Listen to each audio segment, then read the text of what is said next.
Hello again, this series is looking at how I create this lion and hopefully animate it and place it into a scene. This episode I'll be looking at baking using cages and the unwrapping process. So first of all, when we're baking we're trying to create nice clean maps. As you can see here there's no glitches, and you would see areas that are completely black and not blended in any way, and they would be glitches. So this is the cavity map, and I've baked out a normal map as well. Now, normal maps, you might think there's some areas of glitches around here, but that's absolutely fine because that's the edge of my map. But if you find any very bright green areas or sort of orangey looking areas, you know there's a problem. But this one looks absolutely fine, and that's because I used a cage. So I'll explain how I used a cage in a moment. I'll just show you my lion retopologized and unwrapped. So you can see it's not the cleanest job in terms of the retopology, but that should be fine. And I took a few shortcuts, which you can see in the previous episode. You can see the differences now that I've taken out the eyes, and I'm going to place in some eyeballs, which will give me some animation options. And you can see where I've marked my seams on the object. So I've cut the legs up, and they're not following a particularly good line, but that should be fine. Again, the same scenario with the feet. Now what we're trying to do when we unwrap is to create quite big areas, but we don't want too much squashing. So big flat areas. This side of the body, for example, that's coming down here is reasonably flat and can be unwrapped into a flat area. The face doesn't necessarily have to have a cut down the middle. I was kind of just doing that for ease, that I could select all the middle vertices and cut them up. But the face can easily be sort of a flat surface kind of from this angle. I've cut things like the teeth up because obviously when you unwrap the face, so pulling it into 2D, they won't really come with it, so the whole mouth is separate, and the tail is a separate object as well. Again, that was for ease. It could have joined up with this whole area here, but that's quite a long area, and when that would be unwrapped, there'd be a lot of space around these points here and here. I will show you how that looks. So you can see these big areas are the side shapes like this, and you can see the tail obviously. You can see that I've got fairly even topology, which is matching my lion, so I can see that there's not too much stretching. If you want to see whether you've got any stretching, you can go up to the top here and across to display, and then there's a tick box for stretch just there, and it will change it all to hopefully a relatively dark blue color, and any stretching will be pointed out as it goes lighter blue. That's not enough to make me worry, and you can see it's a nice clean unwrap from that point of view. If you have any UVs that overlap each other, then that's a big kind of no-no, and I have a video about how you can solve that, which I'll put a link in the description. So that's the unwrap. Now you can see that I've got my lion original, my lion remirrored I call it, which is my actual lion low poly now. I just named it like that so I knew what I was exporting and importing. And I have a cage. Now the cage, if I show this, you can see that it overlaps everything. So if I hide it and then show it again, you can see that it's surrounding everything and nothing's coming through the cage. And that will give you a better bake. Down in the options, you have an option to tick cage if you select the selected to active, which is how I'm baking.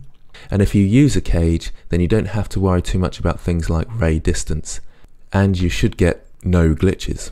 Here's a normal map that I baked without the cage. And at first glance it doesn't look too bad, but if you zoom in you can see those green areas and orangey brown areas that I was talking about. And that's where my base mesh, the lion low poly, is overlapping the high poly.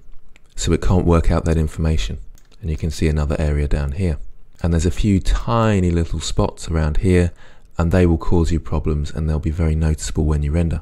Now if you're able to, you don't have to have a cage if your low poly mesh completely overlaps your high poly mesh with no gaps and no sort of cutting through. But you can see if I show my cage and hide my cage that my cage looks a lot more sort of blobby and fatter, and that's not the shape that I want. So if you want to keep this low poly shape, then you'll need to build a cage to go around it to get a good bake. So how do I create the cage? Well, I've hidden the cage at the moment, and I'm going to bring back my lion original, and you can see that it overlaps my low poly, which I'm going to rename low poly now so it's not too confusing. And I want my cage object to surround my lion original with no overlap. So I duplicate my lion low poly, with Shift D, and it must be an absolute duplicate, so have exactly the same face count. I can change the shape, but the polys must stay the same. So I'll rename that Cage 2, and I will hide my low poly so it doesn't get in the way. And what I need is for the Cage 2 to overlap the Lion original. So you can see these areas where it's poking through. I don't want that, so I need it to completely surround with no overlap. I'll go full screen with Control Spacebar and into edit mode. And the easiest way to do this is to press Alt S, which is scaling by the normals, so it will scale up and scale outwards by its normals. It's quite clever, that. I don't want to go too far because you can see in the mouth, can you see the teeth overlapping itself, which will cause glitches. So I want to go somewhere around here, but there's still a few areas that are causing problems, but it's not too far that it's not overlapping itself in terms of the mouth area. So once I've got to this stage, the simplest way I've found, rather than going in and selecting each face so it doesn't cut through, I go across to sculpt modes, and then I can just see these areas that are poking through and just sculpt them out with the draw brush on a reasonably low strength. That's possibly a bit high. So you can just see these areas that are poking through here, and I can draw on those to pull them out. Now you can see there's a bit of overlap, so my cage has got a tiny bit of a glitch, and you can smooth that out with Shift and Draw. And you can also change the Met Cap, of course, to see your shape behind a little bit easier.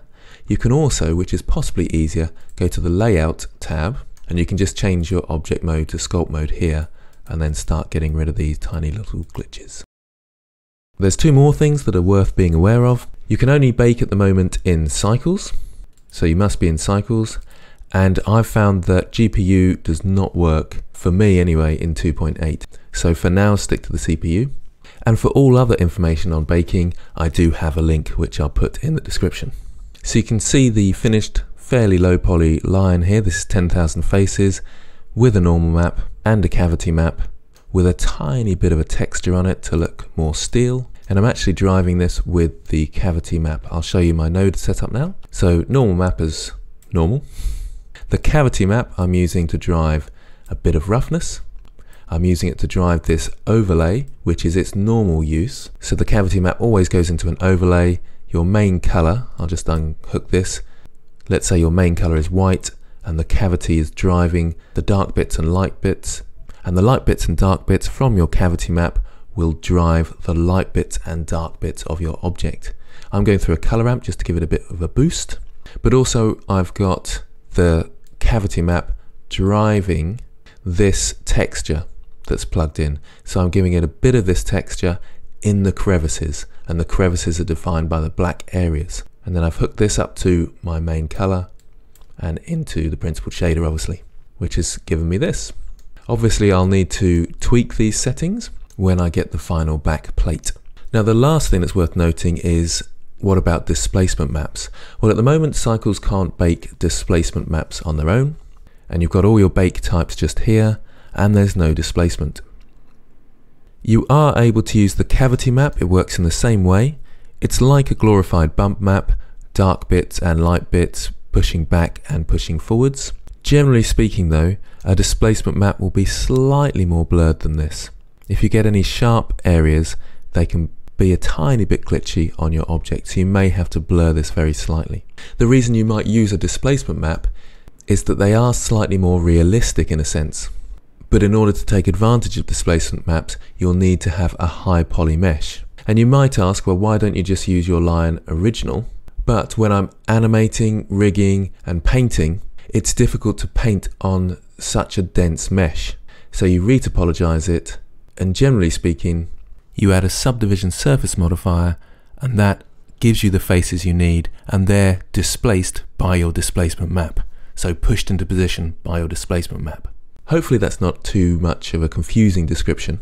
I've not played with displacement maps a lot because I don't do a lot for movies, I do it more for games, and that's obviously a normal map workflow. I'm relatively pleased with how this is coming out, so I'm not sure there's any need for a displacement map, but I have my cavity map if I need it, and I need to up the resolution of this with a subdivision surface modifier. But because of its steel and glossy look, I'm not sure that's going to be worth it. The real areas where you'll notice a difference between displacement and normals is on the very edges of your object. Again, this doesn't look too bad, but a displacement, if we're going in close to this object, would show the minor details, particularly on the edges, because it does actually warp and change your mesh properties, whereas a normal map is just changing the light, so you'll still get the same silhouette and outline. Okay, well, I hope that all helps. So a tiny bit of information about how it's going with the client. They sent through a storyboard, which you can see on the screen now. Now, storyboards don't necessarily have to be very detailed in terms of the quality of the artwork, and photos like this can be fine. But this does give me some indication about the quality that they're expecting, and in a way it's giving me some indication of their experience level as well. The main thing I'm concerned about are the back plates or the back footage that my lion is meant to be integrated within, because if I don't get the right angles, then it will be impossible to incorporate the footage as detailed in the storyboard. So my apprehension about the project is still there, and the storyboard in a sense hasn't improved that situation. And once again, I would say that if this was a client and someone was advising me to take on this job, I would actually say I wouldn't suggest it. But for the sake of some fun and the YouTube channel, I'm still going ahead. We'll see how we get on. In the next section, I'll be moving on to rigging. So I'll see you next time, and I hope this helps.